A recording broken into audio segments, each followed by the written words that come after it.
There are two boundaries that you should be concerning yourself with. One is your boundary with the outside world, and the other one is the boundary you have between you and you. These are the two things that need healing. The boundary between you and the outside world would be broken by an abusive mother or an abusive father that says, this is what I want you to do, even if you don't want to do it. And I want you to pretend that you want to do it. Did you hear that? So me making you do something you don't want to do breaks your boundaries between you and the external world, including you and external people. Forcing you to pretend that you want to do it breaks your boundaries between you and you. So you're going against what you want as far as external pressure goes, and you're going against what you want as far as internal pressure goes.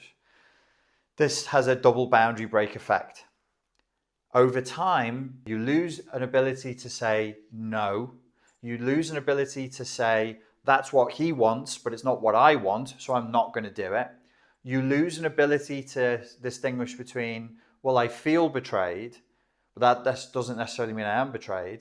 Or you'll hear somebody say something to you, and you'll take one or two words from the sentence. Maybe they say, I think that you're quite a sad and lonely person, but I love you and I really want you to feel better, and I want to connect with you, and I want to nurture you and move forward in the relationship. And all you hear is, you're sad and lonely, and then you feel judged. So if you believe you're worthless and unlovable, and somebody comes along and tries to love you, or you believe you're not worthy of friends and nobody really would like you if they got to know you, and somebody tries to be your friend, you'll ruin the punch. You'll ruin the punch because you don't believe it's possible. And what I've discovered is human beings are funny little creatures. We would rather confirm our beliefs about reality than have a good time. We would rather confirm our negative beliefs of how the world works than actually be free of them.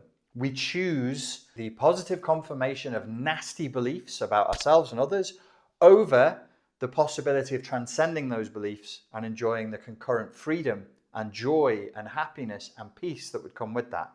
Funny little creatures. It's like lifting weights. I want you to be asking the questions and developing the skill.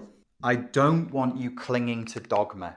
You want to be able to ask these questions. What is good? What is evil? You want to be able to have that conversation.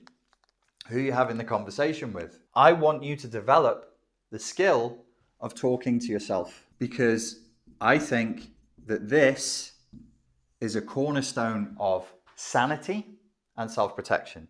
Beyond these questions of what is good, what is evil, we need to be asking, what is the nature of reality? And how should a person live their lives? And you'd be like, I just want to get over mental health issues. I don't want a lesson in philosophy. I don't want to answer these hard, open-ended questions. I just want to get over abuse. My friends, please hear me. This is a free video, and I'm trying to give you as much value as I can. And I say this with total and absolute sincerity from the bottom of my heart. You will not heal. You will never move on in a way that is meaningful. And you will never protect yourselves from narcissists, psychopaths, borderlines, exploitative types in the future unless you have this. If you have this, you can say no, you can choose, you don't need me, you don't need her, you don't need him, you don't need that governing body to tell you what to think, because you can think for yourself. I really need you to hear me.